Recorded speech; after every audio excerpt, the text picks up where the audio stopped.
पढ़ाई करना चाहते हो? हाँ जी, क्या बनना चाहते हो ज़िंदगी में? मिनिस्ट्री बनना चाहता हूँ। जी हमें बताइए आप नाम और जम्मू से अब कब आए हो? जनाब हमें 5 महीना हो गया यहाँ पर आए हुए, तो हमें बहुत सी मुश्किलात है। तो ना इसमें हमें राशन मिल रहा है, ना इसमें हमें टेंट है, ना इसमें ये जनाब ये सोलर लाइट है, हमारा कोई इंतज़ाम नहीं है। यहाँ पर जो काम काज है वो ठप है जनाब। तो आप इसलिए हमारी मुश्किलात को हल करें जनाब आगे। बताइए और जी, मेरा नाम ज़ाकिर हुसैन दोसी भैया। सबसे पहले मैं आपका शुक्रगुज़ार हूँ कि आपने टाइम निकाल के आप यहाँ आए। हमारी माइग्रेशन होती है मतलब अप्रैल महीने में, अप्रैल कम से कम 15 के बाद ही।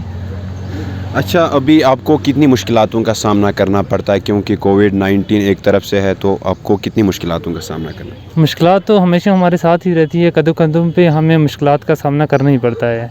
तो आज मतलब हालात के मद्देनज़र रखते हुए तो जो लोग यहाँ पे नोमैडिक पीपल रहते हैं, हालात की वजह से उन्हें मजदूरी वगैरह ये कुछ नहीं मिलता है यहाँ पे।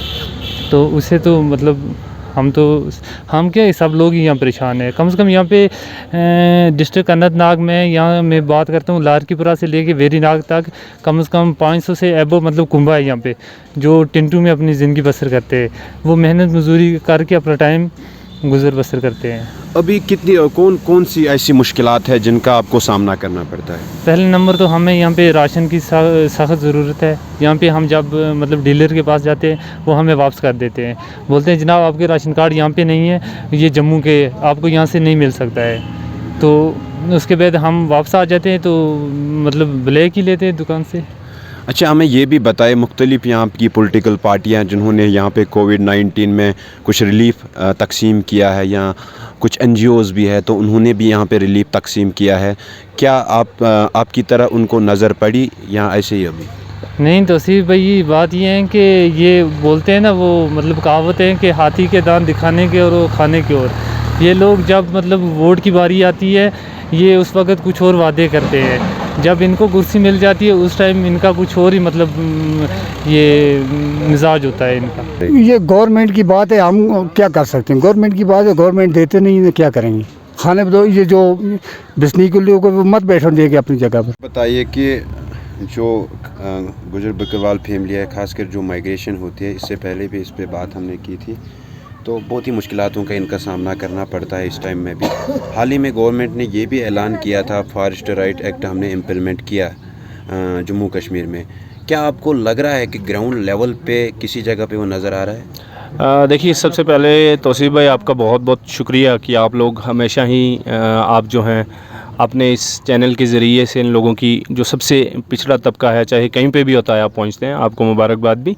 दूसरे नंबर पे जहाँ तक ताल्लुक़ है फॉरेस्ट राइट एक्ट की इम्प्लीमेंटेशन का, तो वो आपने ज़मीन पे देख ही लिया। तो मैं आपके इस चैनल के ज़रिए से आवाम से और इंतज़ामिया से ये बताता चलूँ कि जनाब फॉरेस्ट राइट एक्ट की इनेकाद का मसला जहाँ तक था, जम्मू एकजुट नामी एक तंजीम है, उससे इन्होंने प्रेस कॉन्फ्रेंस करके ये बोल दिया उसने कि जम्मू के शिवालिक्स पे जो है ट्राइबल को कोई राइट नहीं है, उनको यहाँ पे हम ग्रेजिंग राइट्स नहीं देंगे।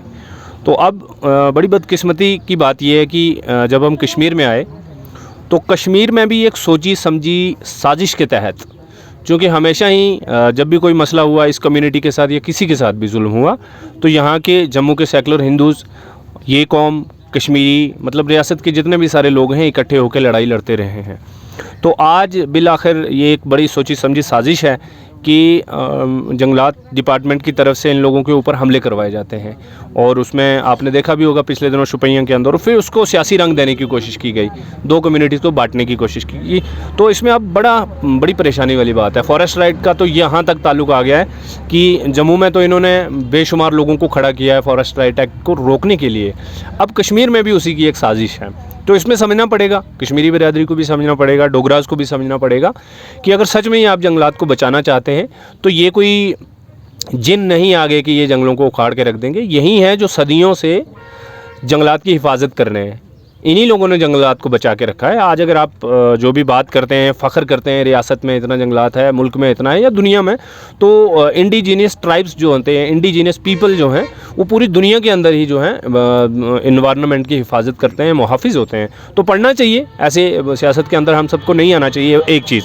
दूसरे, इनकी मुश्किलात का जहाँ तक ताल्लुक़ है, वो आपने बात भी इनसे करी, आप पहले भी करते रहते हैं। तो इनका स्पेशली जो आज का मसला है वो ये है कि अभी कोविड-19 की पैंडमिक की सेकंड वेव है, उसके अंदर बहुत बुरा हाल पड़ा हुआ है, लॉकडाउन है, लॉकडाउन पे लॉकडाउन चलता है। तो उसके बीच में होता ये है कि ये सारे बेचारे मज़दूर हैं। और मैं एक चीज़ बता दूं कि ये अब सेमी ट्राइब्स हो गए हैं, they are not fully tribes हैं, कामकाज वही है। लेकिन जिस तरह से हिमालयाज़ पे जाया करती थी खाना बदोश कम्युनिटी, अब उनका ये एक बड़ा तबका जो है कश्मीर के ये जो आड़ाज़ वगैरह हैं, कश्मीर के ये जो गाँव के पास दरियाओं के पास जो जगहें हैं, यहाँ पे वक्त बसर करते हैं और वापस जम्मू चले जाते हैं। अब इनकी एक बड़ी तादाद है। ये क्यों ऐसे आगे ये इस कगार पे पहुँचे हुए हैं कि इनका जो कल्चर है वो भी ख़त्म हो जाए और ये ख़ुद की इनकी ज़िंदगी में ख़त्म हो जाए।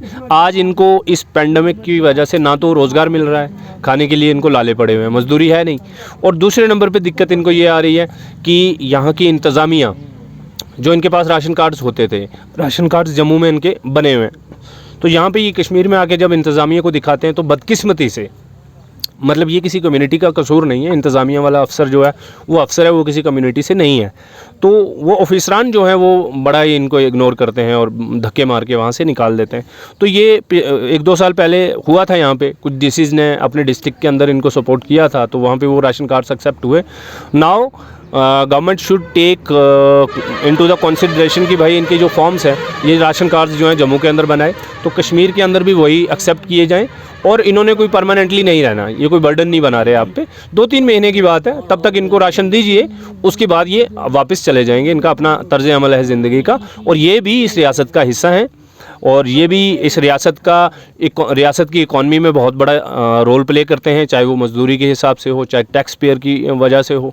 करोड़ों वाले टैक्स पेयर ही नहीं होते, ये भी बहुत सारी चीज़ें बाज़ार से ही ख़रीदते हैं, गवर्नमेंट की FDI से ही सारी चीज़ें आती हैं, तो उसमें ये रियासत के बाशिंदे हैं, तो इनका भी ध्यान रखना चाहिए। DC साहब को इसमें अपने तहसीलदार कंसर्न जो है उनको बोलना चाहिए। And the people was saying that from Verinag to Larkipora there is 150 families.